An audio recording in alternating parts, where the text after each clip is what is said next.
نبدافت ديني رحمتك تيني Kottu yaa ilma namaa dhagahi waan gaarii dukkanatti hin jaamin baafadhu gargaari amanuu baattullee amantii wal bari isa kami dhugaani isa kami dharri hundumaa addaan baafadhu suuta jedhee sabri san booda hamanii oofeetis kafarii kan jedhe quraana burqaan dhumne bahri filmaa tasiif kenne jira gooftaan gaariin jalqabamee bari fittiin dhibaayini نبدافت ديني رحمتك تيني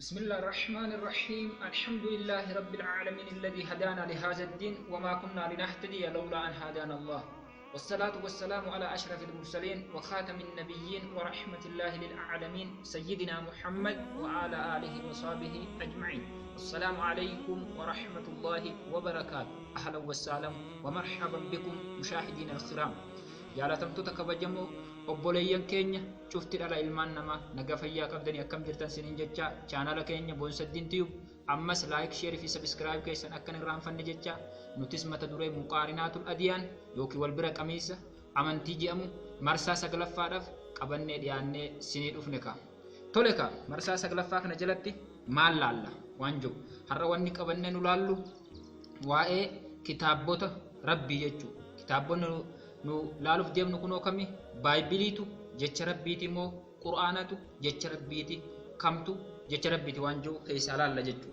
yeroo dabre keessatti maal akka yaadattaniif hubattan abdii qabna yeroo dabre keessatti maal jechaa turre maal laalaa turre waa'ee arkitee kitaabota kitaaba baaybiliidha jechuu kitaaba baaybiliidha hir'ina dogoggora isa keessa jiru akkasumallee immoo gosoota hiika jechoota kiristaanonni dogoggoraan hubatan akka jecha abbaa jiru ilma jiru hafuura qulqulluu gooftaa jecha jiru yookiin immoo aqiidaa kiristaanaa fi islaamaa laallattu yeroo dabre har'a immoo waa'ee kitaabaa laalla qur'aana moo baaybiliitu jecha rabbiitii waan jiru jechuu kana wanni mirkaneessu kaa anaa asirra haasa'u osoo hin ta'in qeensi yookiin sheeka yookiin paastarii charchii keessaa dubbatu osoo hin ta'in wanni mirkaneessu nama kamiifuu dookimentii yookiin immoo ittiin bulmaata seera inni harkaa qabutu dhugummaa isaa mirkaneessa jechuu baayibiluma yookiin qur'aanatu if mirkaneessa jechuu maal akka ta'e abbaan rakka beeku budaa jedhanii gara baayibilii fi qur'aanaa deebine akka hordoffii keessan gama keenyatti deebiftan siniin jenna tole mee namni arkitee dura tanamaa beekuun duratti tan ofii beeku bareeda waa'uma isa keenya yookiin qur'aana dubbanna jechuu san duratti garuu ulaagaa kitaabni tokko kitaaba rabbii ta'uu laalla mee ulaagaawwan sanniin keessaa kitaabni tokko kitaaba rabbii ta'uudhaaf ulaagaa yookiin ruulii barbaachisu jechuu tokkoffaadha kitaabni tokko kitaaba rabbii ta'uudhaaf dogoggora irraa bilisa ta'uu qaba dogoggorri yoo keessa jiraate rabbiin ni dogoggora jechaa waan jiruuf dogoggorri rabbiin hin malu eeksi jechuu kitaabichi rakkoo qaba lammaffaa afaan bu'een jiraachuu qaba afaan orjinaalaa afaan nabiyyicha inni irratti bu'ee saniin jiraachuu qaba jechuu inni sadaffaadha maali direct speech yookiin immoo arkitee dubbii kallattiidha mubaasharatan ta'uu qaba malee غير mubaasharatin yookiin immoo indirect speech yoo ta'e rakkoo qaba jechuu kunillee rabbiin dubbate dhimma isaa akkaataa nagabbarii fi waa'ee ittiin of ibsu ifi kallattiin of ibsuu qaba jechuu akkasumas editionii fi versionii yookiin immoo fooyya'insi keessa jiraachuu hin qabu jechuu kitaabni edition yookiin version ta'u yookiin immoo fooyya'u tokko itti keessaa hirrisanii fi itti dabalan tokko hirrina qaba jechuudha rabbiin hirrina qaba jechuu jirra inni dogoggoraa kitaaba rabbii namni fooyyessu hin jiru laa mubaddila li kalimaatillaa akkuma rabbiin jiru jechuu jechi rabbiitiif jijjiiramni hin jiru takkuma rabbiin waan dura dubbatu duruma beeka jechuu ammas ulaagaa kitaabni tokko kitaaba rabbii ta'uu mirkaneessu addunyaa kanarra ugguu jiraatu gosa tokko qofaan jiraachuu kana jechuun boqonnaan isaa akkasumallee immoo keeyyanni yookiin immoo versisiin isaadha gosa tokkoon jiraachuu qaba jechuudha akkas kaittaan immoo kitaabni kun kitaabni rabbi biraa bu'ame jiru namni akka namaatti namummaan guutuun namni bareedaan namni hayyuu janii tokko safuu eeggachaati haala saayikooloojii namaan cabsineen dubbata kitaabichi saayikooloojii namaa ilma namaa eegaa dubbachuu qaba haala safuu hin qabneen kitaaba dubbatu guute kitaaba rabbi jechuu hin dandeenyu jechuudha kaittaan immoo maali yoo ka jedhame ifii wal dhabuu dhabu namni ofii if dhaye if hin dandamu akkuma jedhamu kitaabichi asii waan biraa jee asii yoo ka waan biraa jee ofii wal dha'u taate jechi rabbii wal dhaa jechuu hin dandeenyu kitaaba rabbiiti miti jecha namaatiin wal dhaba namni dogoggora waan uumuuf akkasumallee qabxiin inni biraadha jechuudha namoota eenyummaan isaanii hin beekamne yookiin nabiyyii ta'uu danda'a nama biraa ta'uu danda'a raayiduu ta'uu danda'a waan isaa hin beekamne kitaaba katabame ta'uu hin qabu nama eenyummaan isaa beekamuun maalummaan isaa beekamuun kitaaba barreeffame yookiin immoo buufame ta'uu qaba jechuu irratti buufame ta'uu qaba. Akkana kaayaa obboloota keenya jaallatamoo fi kabajamoodha har'a mee ulaagaa kanaan midaalaa qur'aana irraa ha'ee gallu jechuusuma nu bira jiru fuuldura kiyya kunoo qur'aana jira karaa bitaa kiyyaatiinis karaa mirga kiyyaatiinis kitaabaa fi qur'aana wal cinaa jira jechuudha. Tole mee kitaaba qur'aanaa yookiin immoo jamu kana haa laallu. Qur'aana jechuun mee maal jechuu duratti? Qur'aana jechuun qara'a yaqra'u qur'aanan masdara jama jechuu qur'aana jiru kun kana jechuun maali? Dubbifamaa jechuu dubbifamaa jechi qur'aana jiru jecha afaan arabaa irraa fuudhame jecha afaan arabaa kunillee jecha qara'a jedhamu biraa dhufe jechuudha. Qara'a yaqra'u qur'aanan qur'aana jechuun kana maal jechuudha? Dubbifamaa yookiin immoo waan dubbifamu jechuudha. Kanaafuu wanti hiin isaa egaa akkana ta'e qur'aanni kunoo kitaaba akkamiiti? Akkuma beekamu qur'aanni kitaaba rabbi biraa jibriilitti dhufee kara jibriilitiin immoo jibriil nabitti geesse nabiirran immoo kara sahabota geeffame sahabotaan immoo dhaloonni dhaloota dabarsaa nu bira geesse jechuudha. Kitaabni kun mee akkamitti ragaa ofiif bahame matummaan isaa tuumee haa ilaallu. Kitaaba kana keessatti amma dogoggorri jira itti dabalamuuf irrachuun jira hugguu jenne asuma kunoo na bira jira qur'aana kabajamaa at-tafsiirul muyassir jechuudha. Tafsiirri kun fudhatanii ilaaluu dandeessanii tafsiira bareedaa namni ilaaluu feetanii qur'aana kunoo akkana na cinaa jijjiranii kitaabota rabbiin nuu kenne kana keessaa maal jedha kitaabni afalaa yatadabbaruuna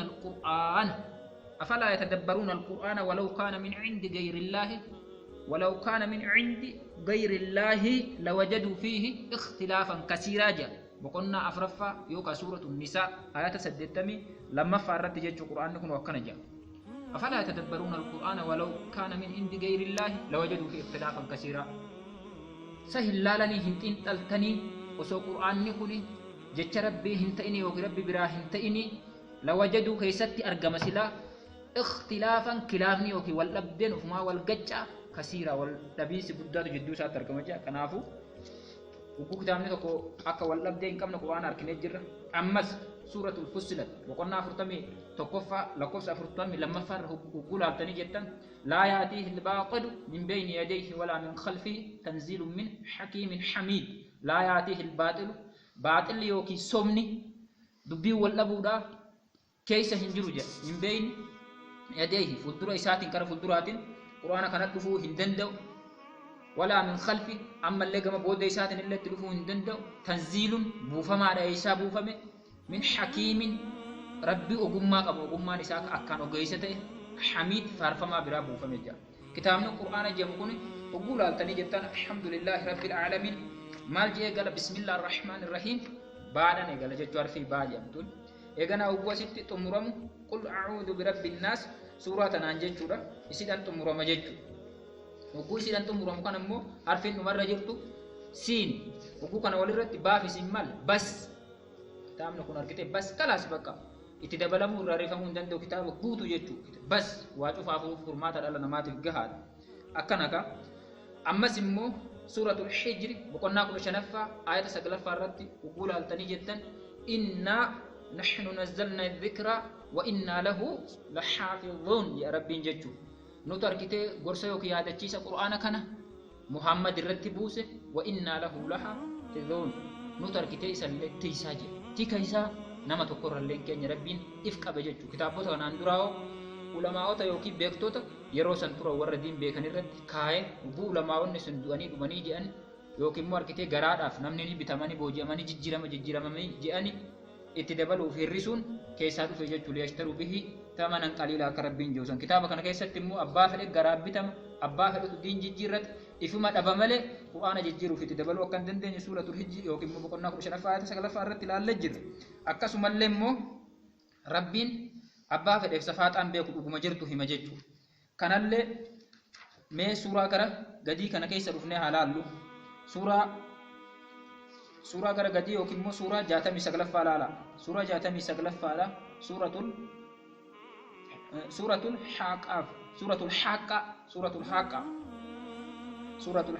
Haaqqa yookiin immoo waa'ee qiyaamaan haqa ta'uu suuraa dubbatudha jechuudha. Boqonnaa 69ffaa ayata 48 irra ayata 38 irraa hamma 52tti yoo dubbiftan waan ajaa'ibaa dubbata rabbiin.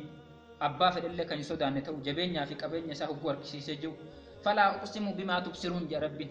Uqsimu bimaa tubsiruun waan isin laalaa harkaa jirtaniin kakadha jee rabbiin waan fedheen kakatan immoo rabbiin malee waan biraatiin kakachuu hin dandeenye. Wamaa laa tubsiruun ammallee waan isin argine ka isinitti mul'anne ka jaannata keessa jiru ka ibidda keessa jiru kammoo asittuu arguu hin dandeenyenillee kakadha jee. Innahu laqawlu rasuuliin kariim.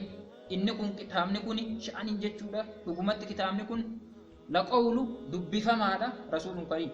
Jecha ergamaan kabajamaan dubbisu jaa. Eenyu irratti dubbisa? Nabi Muhammad irratti salawaatu rabbii wasalaamu alayhi. Wamaa huwa biqawli shaa'irin. Jecha harkitee shaa'iree yookiin wallisaatiin miti jaa. Wallisaa jechaani turan rasuula keenya majnuun ammallee wallisaa maraata jechaani turan. Jecha wallisaatiin jechi wallisaa akkanaa miti wal dhabaa jaa. Qaliilan maa tu'minuun. Isin garuu irra hedduun keessa waan nama xiqqoo qofatu amanaa jaa. Ammallee walaa biqawli kaahiniin jaa. Jecha ammallee nama waraaguu yookiin xonqaayii waraa iduutii miti. Nabi Muhammad raagaa miti.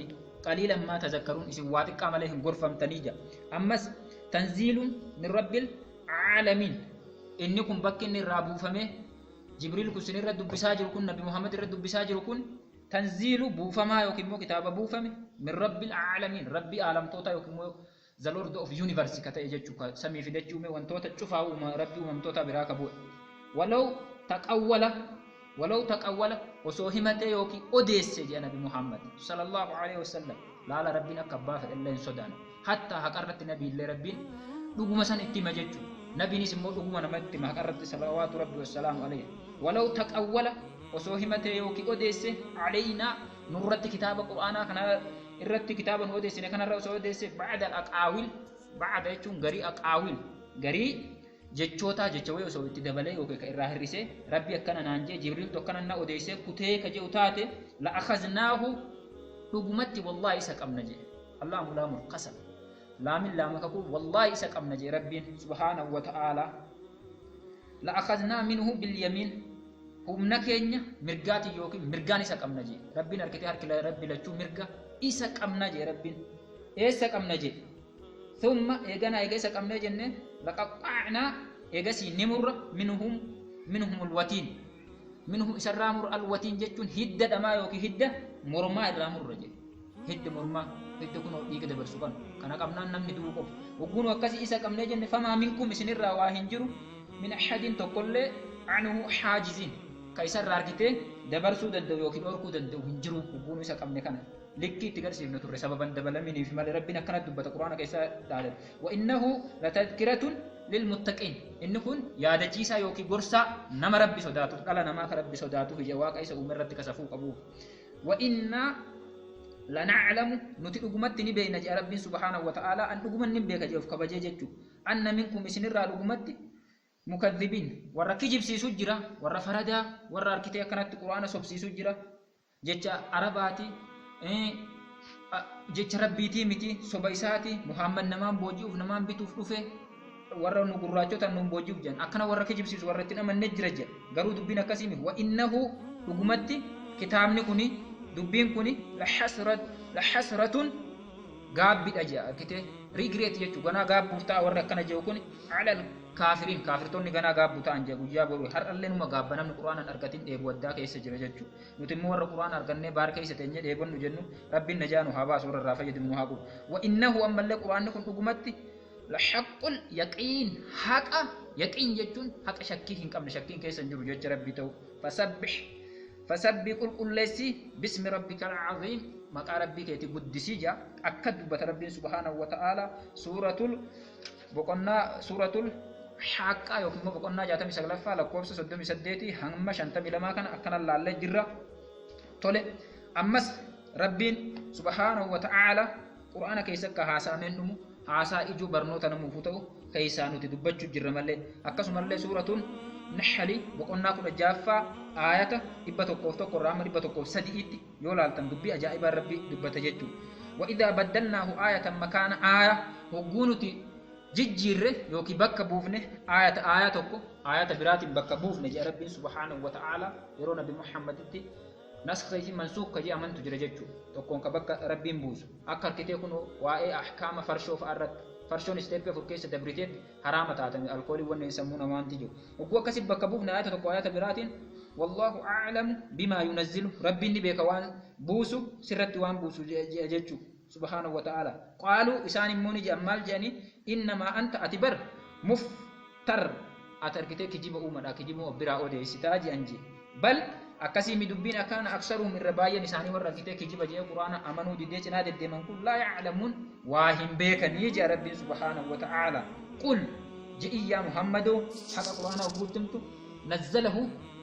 نزله أركتك إسا بوسي ربي نسا بوسي جيتشو إسان بوئي أين يبوئين روح القدس جبريل تسامبو أين يبوئين من رب العالمين ربي على ما برا نزله روح القدس جبريل يوكي روحي كل جتشو يوكي أفورا كل تسامبو يوكي جبريل جتشو من ربك ربي كبيرا بالحق حق ربي برا فكتابنكم كتاب حقات يثبت كتابنكم ونين نبوئ فرقاسي سوف الذين آمنوا والربيت أمنوا رجوان واي نجرجير وومسه وهدى أملك أجئلو دا وبشرى أملك جمتشيسا دا للمسلمين مسلم توتا يوكي وم والربي مسكمه حركة كنني جي أكن الربي حركة كنته جت ربي صداته أكس ورا كنا فكزيا ولقد نتملى رجومتي نبينا نعلم نبينا أنهم يقولون أك ورا الكتاب كجبدوني ورا الكتاب مشركوني تكامو ورمو كتاب القرآن كان كتاب ربي برابو يجي هن أمن نواني سانجيان نبينا يقولون مالجيان أنهم يقولون لكم إنسان نجيان إنما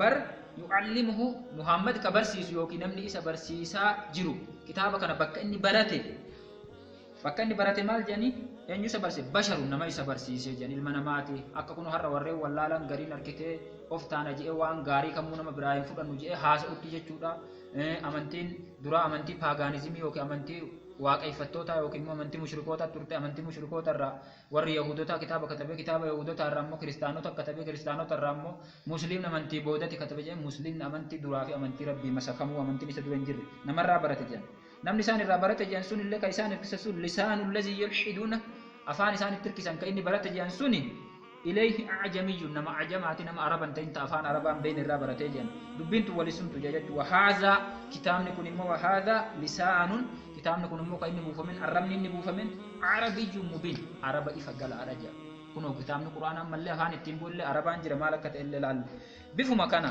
سورة تلك أما اللي واو القرآن كان مال أكته وقربين نوهم جتشو سورة شعراء بقولنا دقدمي جافة آية دبتو كوفي سجلتمي لما الرحمة سجلتمي شنت نمو لالو دنديسا مال يا رب سبحانه وتعالى وإنه كتاب نكون لتنزيل رب العالمين والله رجمتي لتنزيل بوفا ماذا رب العالمين ربي عالما برا بوفا ربي يونيفرسيتي كان واتفا ومبرا بوفا نزل كنيسا نزل به إسان مو كأوفي يوكي مو إسان كبوفا رب براين رفسان كافيدين في أنيو روح الأمين كنو روح القدس جاء جدي أفورك كله يوكل مروحي كله كبجمتو اسم اللقبان شرف حفظ ربنا كسب وامي كبجاد في جبريل نزل به الروح الأمين روحي أمنمت جبريل أمنمات بوس سبرت في ده يا محمد على قلبي تترت القرآن كما بكم نمني دور حافظنا الدنيا تنرى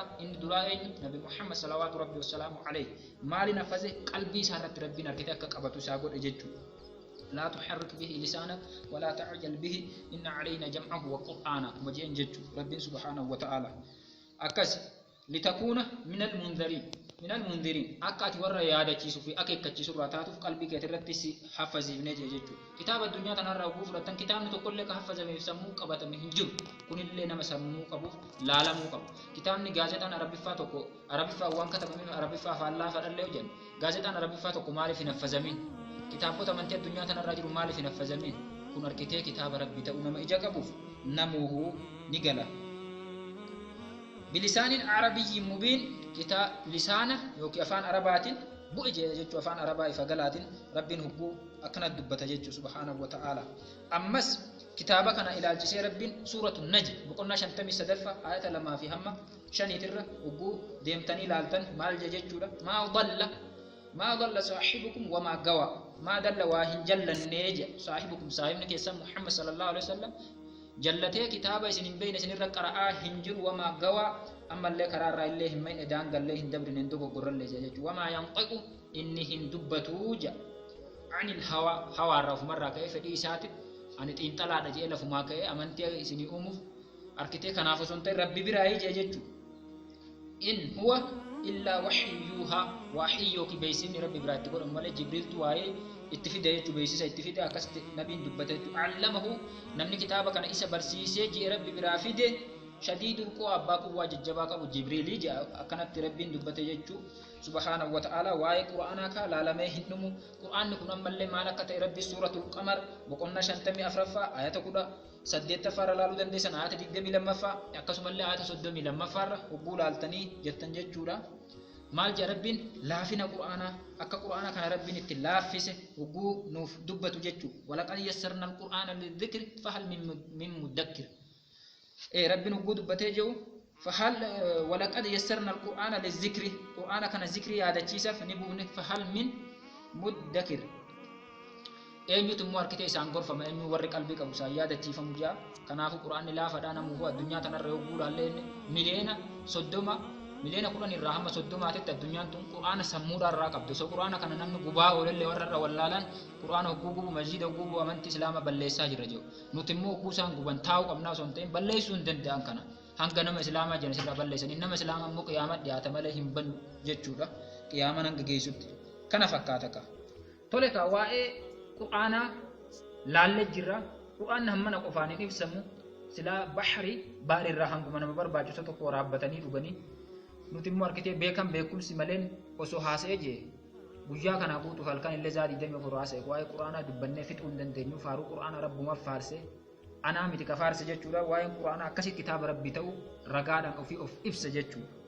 Kanaafuu namni immoo quraanni kitaaba rabbiitii miti jiru mee dogoggora tokko keessaa fidaa koottaa takkaa'uu suuraa isa fakkaatu takka fidaa koottaa akkuma rabbiin jiru fidamuu hin danda'u. Ragaa akkanaallee hin qabu. Kitaaba fakkaatan akka isaallee hin jiru addunyaa kanarra kitaabni kuuwwan fakkaataa qabu. Waa'ee quraanaa kanaan bira kunna kanaan dubbanna. Waa'ee mee baaybiliitti isaa deebinu baaybilii ollaa keenyaa yookiin immoo kiristaanota biliyoonaan hordoftoota amantii kiristinnaa biliyoonaan hordoftoota qabdu addunyaarra jirtu keessa mee baaybilii jechuun maali? Baaybilii jechuun ka obboloota kiyya jecha afaan Giriikiti. Jecha afaan Giriikiti hiin isaa maal jechuudha? Kitaaba jechuun illee hiin isaadha baaybilii jechuudha. Baaybilii jechuun kun kitaabota sadii gurguddoo of keessaa hammatee jira. Kitaabni kunniin illee Old Testament plus New Testament jechuudha. Kakuu moofaa of keessaa qaba takka. Ammas mazmuura Daawud yookiin faarfannaa Daawud jechuudha. Kan Nabi Daawud mazmuur kitaaba jedhamu Zabuur of keessaa qaba 2. Ammas New Testament yookiin immoo kakuu haaraa Addis Kidaan waan jedhamu of keessaa qaba yookiin immoo wangeelii jechuudha. Kitaabota kanneen waliin dhufee baaybilii jedhama. Kitaabonni kunniin kitaabni kakuu moofadhaa dameewwan amantii kiristaanaa garaagaraa bira garaagara. Fakkeenyaaf damee ortodoksii biratti kitaabni kakuu moofadhaa kitaabota 54 of keessaa qaba jechuudha. Kana jechuun chaaptarii boqonnaa 54 qaba. Ammallee damee kaatolikii biratti immoo akkasuma 46 qaba. Damee immoo pheenxee biratti yookiin protestaantii biratti yookiin warra harkitee amantii kaatolikii mormii Maartin Luuteriin fottoqe biratti akka 39 qaba jechuudha. Boqonnaa 39 qaba. Kakuun haaraan immoo cufa jaraa biratti wal fakkaataa jechuudha. Sunillee 27 qaban naannoon kitaabni 10 wayii nama Phaawulos jedhamuun katabame jechuudha. Nama Phaawulos jedhamuun katabe. Tole ka mee haalaallu kitaaba ortodoksii yookiin immoo warreen damee kiristaanaa ishee jalqabaa yookiin hangafaadhaa bara 325tti dhaloota Kiristoos booda yookiin AD booda fottoyxe jechuudha. Yookiin immoo Eastern Greek Church jechuudha. Yookiin immoo Roomaanota bahaa. Damee kana hogguu laallee jenne maali jechuudha? Isaan kitaabni isaanii 81 jan jechuudha. Chaaptarii 80 takka qaba. Chaaptariin 80 takka yoo ta'u yeroo kam hundeeffame kitaabni kunillee yeroo je'ullee ni laallaka ta'u ta'a. Kaatolikii immoo hogguu fudhannee jennu kitaabni isaanii chaaptarii yookiin boqonnaa 73 qaba. Pheenxee hogguu fudhannee jennu immoo chaaptarii 66 immoo yookiin 66 qaban jechuudha. akkuma beekamu ka mee kitaabonni kunniin kitaaba quraanaa yoo fudhanne addunyaa kana keessa quraanni bakka fedhe iyyuu jiru tokkuma jechuu boqonnaa meeqa qaba quraanni addunyaa irra jiru 114 keeyyata yookiin immoo aayata meeqa qaba 6,236 akkasumallee immoo jechoota 77,400 naannoo 39 akkasumallee qubeellee lakkaa'amee lafa kaa'amee jira itti dabaluuf hir'isuu hin danda'amu. Garuu immoo kun damee garaagaraa kana biratti kitaabni kun bifa garaagaraatiin chaaptarii yookiin boqonnaa qaba. Eenyutu itti dabalee ortodoksiitu dabalee 81 godhemu. Pheenxetu hir'isee 66 gad deebisemu. Kaatolikiitu sirrii jidduu jiraa jiru kun sirriidha jechuudhaaf wal lama dhabsiisu kitaaba Baayibilii jedhamutti irraa dabalamuu fi itti dabalamuu fi irraa rifamuun wal lama hin dhabsiisu. Kuni maaliif akkana ta'e oguu jennu akkuma beekamu kitaabni kakuu moofaa jedhamu kun kitaaba Tawraati jedhamuun Ooriitii jedhaniin jechuudha warri kiristaanadha. Ooriitu kun afaan Ibraayistiitiin buufame Nabi Muusaa irratti buufame akkasumallee kitaabni Injil jedhamu yookiin immoo harkitee gammachiisaa yookiin immoo Gospel jedhamu kun harkitee kakuu haaraa ka jedhamu Nabi Muusaa Nabi Ciisaa irratti buufame alayhi salaam akkasumallee immoo kitaabni Zabuur yookiin immoo Mazmuura Daawud jedhaniin Nabi Daawud irratti buufame alayhi salaam. Kitaabonni kunniin kitaabonni orjinaala jara irratti buufame kun hin jiru jechuu akka asii walitti hubattamu boqonnaa garaagaraa akkuma qaban. Maaliif akkana ta'e maqaan kitaaba Baayibilii jedhu akka jecha Quraanaa san jecha afaan Arabaa nabiyyichi dubbatuun hin jiru jechuudha. Giriik irraa fudhatama. Maaliif jennaan Filistiin yookiin immoo biyyi har'a arkitee Israa'el jedhamtu tuni yeroo duriititti Giriikii fi Roomaanotaan qabamtee gabrummaa jala turte. Gabrummaan kanamuu akka nama godhaa jirtuu fi taasisaa jirtu addunyaa irra ni argaa. Sababa saniif kitaabni isaanillee laaqamuu fi itti dabalamuu hir'achuu Giriikonni aadaa Giriikotaa fi Roomaanotaatiin laaqame jechuudha. Sababa saniif gabrummaan akkuma biyya keenya keessattuu mul'atuu fi argamu amantiin roorroodhaan bal'attee fi bakka qabatte amantiin immoo sarbamte amantii waaqeffannaatii fi amantii musliimaa akkuma ta'e kara olii kanatti faa yaa'u naannoo kara shawaa boleeyyan keenya kan irra baay'een isaanii bishaanuma faa itti naqanii dachii keessan irraa boqachuudha moo saba keessan jijjiiru moo amantii jijjiirachuu filattanii nagaan bultan jedhanii akkasitti nama hedduu jijjiiranii namni seenaa beeku dhiirri akka dubbatte san seenaa hirmi nyaatu jettee kutte namuu ni harka jechuu seenaa yoo dubbisee jiru kuni akkana ka. Akkasumallee kitaabni Baayibilii kun kitaaba safuu namaa cabsuu fi saayikooloojii namaa hin eegne ta'u marsaa 7ffaa keessa achi deebitanii ilaaltanii dubbii irra hin deddeebinu. Akkasumallee wal dhabiinsa hedduu qabaachuu laallee jirra kaa. Akkasumallee safuu dhabuu irratti illee laallee jirra. Kitaaba kanallee nama beekamtii hin qabnetu kitaaba kakuu haaraa jedhan kana fa'aa keessaa naannoo boqonnaa 14tti kitaabota dhiyaatu nama Phaawulos jedhamutu katabe. Namni Phaawulos jedhamu kun nama akkamii akka ta'e seenaan isa ibsu jiru. Inumaayyuu maal jenni yeroo Isa yookiin Yesuus jiru isaan isa ajjeesuuf nama ari'aa ture nan ajjeesin jeeni. Eegas eega Isaan samii bahee jeemmoo manaama keessatti Isaa harka jeetu mana gumaan akka raayiduu wayiiti taa'ee katabuu eegale.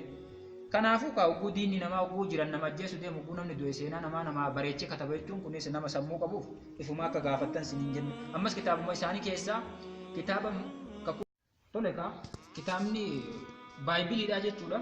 Ifimaallee ofimaa jechuudha akka jijjiiramee itti dabalamee irraa hir'ifame macaafa Ermiyaas raajichaa yookiin kakuu moofaa keessa boqonnaa 8ffaa lakkoofsa 8 irratti ilaaltan qalama yookiin bi'iirii harka isaaniitiin kitaaba kana keessa itti dabalanii irraa hir'isanii booddee immoo jarri kun akkamitti nuti nama waaqayyooti yookiin nama rabbiiti jedhanii of waamanii jira. Dhaloota kana harkitee waan irraa garagaree jibbe jaa gad dubbisuu dandeessan baay'inaan kiristaanaa ta'u musliimaa ta'u namni kamillee dokumentiin addunyaa irra jiru tunuu bilaashiif hin katabamne dharallee haa ta'u dhugaallee haa ta'u adda baafachuun dirqama dhala namaa waan ta'eef laaluu qabdan jechuudha.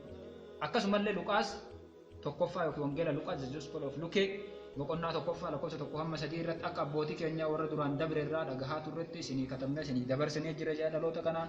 Quraana keessallee immoo isaan jijjiiruu kana kitaabni kun dogoggoraa fi haqaaf laakaa qabaachuu suuratul Baqaraa boqonnaa 2ffaa ayata 75 irraa hamma 79 irratti dhugguu laaltan akkasumallee suuratul Nisaa boqonnaa 4ffaa lakkoofsa 46 irratti akkasumallee suuratul Maa'idaa boqonnaa 5ffaa lakkoofsa 13 irratti akkasumallee suuratul Maa'idaa boqonnaa 5ffaa lakkoofsa 44 irra yoo laaltanii jettan kitaabonni kunniin jijjiiramuu danda'e jechuudha. Wanni inni jijjiiramuu danda'eef kitaabicha akkuma duraan dubbannee jirre kitaabicha amaanaa rabbiin ifirra hin keenye akka tiisu jechuudha. Eenyurra kaa'ee amaanaa isinitti kennadhe tiisaa amaanaa kiyya jedhe ulamaa yookiin immoo beeytota banii Israa'eliitiin eegaa jeen. Hogguu ambiyoonni fi beeytonni sun keessaa du'an warri garaa bitamuu fi warri waa hin beekne itti dabalee irraa hir'isee qalama harka isaaniitiin akka Ermiyaas 8 irratti ilaallesanitti irraa hir'isanii itti dabalan jechuudha. Kanaafuu jecha rabbiin ta'uu hin danda'u. Akkasumallee addunyaa kanarra hogguu laaltan Baayibiliin vershinii garaagaraa qaba.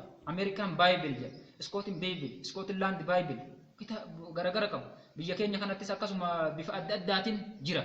Kanaafuu kitaabni itti dabalamee hirrifamuun isaa shakkii takka hin qabu. Safuu akka waa'ee nabiyyoota, waa'ee nabii Nuuhii, nabii Luuxii ilaalaa turre akkasi, waa'ee Waaqaa akkasi safuun ala dubbata. Kitaabni kun kana fakkaata. Akkasumallee suurota amma dubbanne kanneen keessatti suuratu Nisaa boqonnaa 4 lakkoofsa 46, suuratul Maa'idaa boqonnaa 5 lakkoofsa 13 kan irratti illee yuharrifuuna al-kalima an mawaadi'ihi jecha bakka isaatirraa jijjiiran jaarkitee kontekstual miningi isaatirraa harfillee jijjiiranii akkuma beekamu Qur'aana keessatti illee harkitee warra jecha jijjiiru ta'uun isaanii hubbuu rabbiin nuu himu jecha hiqaa jedhu hinqatun jedhin jechuudha. Jecha sanaa dilii teenya nu haa araaramu ji'aa kadhadhaa ji'ee rabbiin jee isaan immoo hinxatun qamadii jedhanii lafarra garaan deemaa beektal maqdis jedhanii waadaa rabbiillee diiganii akkanumatti kaa silaa'uu kana fakkaataa namni qalbii qabuu fi namni ija qabu dhugaa barbaadee arguu danda'a. Sagantaan keenya bifuma kanaan itti fufa. Boonsaddiin chaanaala yookiin boonsaddiin tiyuub keenya kana akka nu jajjabeessitan akka nu gargaartan laayik gochuu jaalachuu akka hin irraanfanne akkasumallee sheer gochuullee akka hin irraanfanne sabiskiraayib gochuu akka hin irraanfanne addeessisiin jenna. Fayyaa ta'e obboleessa keenya cufa dhala namaa galatoomaa nu xiqqeessuu fi xureessuuf amantii kamillee hin feenu haqa immoo nama kamittuu harkisiisuudhaaf haqa irra jirru gammachuu keessaa qabu kana obboleeyyan taanee waliin akka qoodannuufi akkasitti akka sammuu bal'inaan nu hubattaniin wajji turtasiniin jenna. Warra amantii keenya amantii musliiminaa hin qabne rabbiin karaa ifaatitti kaanti qajeelumaa irratti isinaa qajeelchuu nullee immoo akka nu qajeelte daandii kanarra nu kaayetti khatmii nu haa tolchu jenna. Fayyaa ta'a nagaan turaa. Assalaamu alaykum wa rahmatullaahi wa barakaatu.